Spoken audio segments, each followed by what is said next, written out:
प्रदर्शन हुआ सर, उसको लेके आपने मजिस्ट्रियल जांच के आदेश दिए सर। देखिए, हम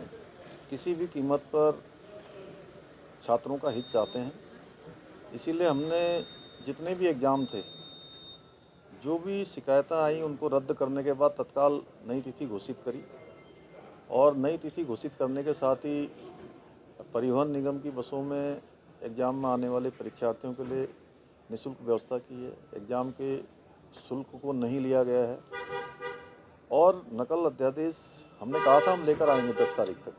चूँकि कैबिनेट होनी थी और कैबिनेट थोड़ा आगे चली गई। हमारे पहले से कुछ कार्यक्रम लगे हुए थे सभी मंत्रियों के, तो कैबिनेट न होने के बाद भी हमने उसको विचलन से अनुमोदन करके महामहिम राज्यपाल महोदय को अग्रसारित कर दिया है और यह भी तय कर दिया कि जितनी भी परीक्षाएं होंगी अब वो सारी परीक्षाएं इस नकल अध्यादेश से आच्छादित होंगी। उसमें जो प्रावधान किए हैं 10 साल तक की जो कैद है, इसके अलावा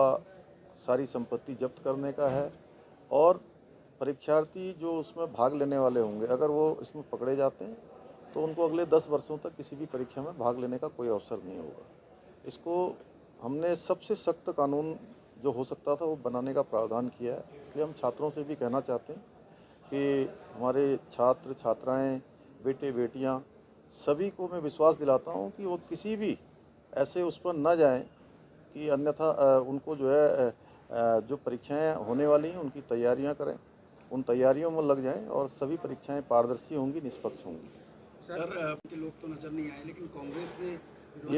ये बात हम शुरू से ही कह रहे थे कि कुछ राजनीतिक संगठन जो अपनी ज़मीन पूरी तरह से खो चुके हैं, देश भर के अंदर भी और उत्तराखंड के अंदर भी, अब छात्रों और छात्राओं को आगे करके उनके कंधों पर बंदूक रखकर वो कहीं ना कहीं इस प्रकार का काम कर रहे हैं। जैसा कल देखा कि कुछ लोग छात्रों के रूप में उस बीच में आ गए और बीच में आकर उन्होंने जिस प्रकार से पत्थर फेंके हैं, जिस प्रकार से हिंसात्मक उस आंदोलन की तरफ ले गए हैं, ये निश्चित रूप से दुर्भाग्यपूर्ण है और ऐसे लोग जो अनावश्यक रूप से आए हैं, निश्चित रूप से हम उनके बारे में हमारा प्रशासन देखेगा कि ये कौन लोग हैं।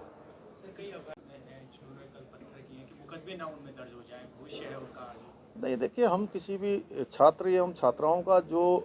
अपनी तैयारी कर रहे हैं, हम उनके भविष्य का पहले से भी ध्यान रख रहे हैं और आगे भी ध्यान रखेंगे कि उन छात्रों और छात्राओं के साथ किसी प्रकार का भी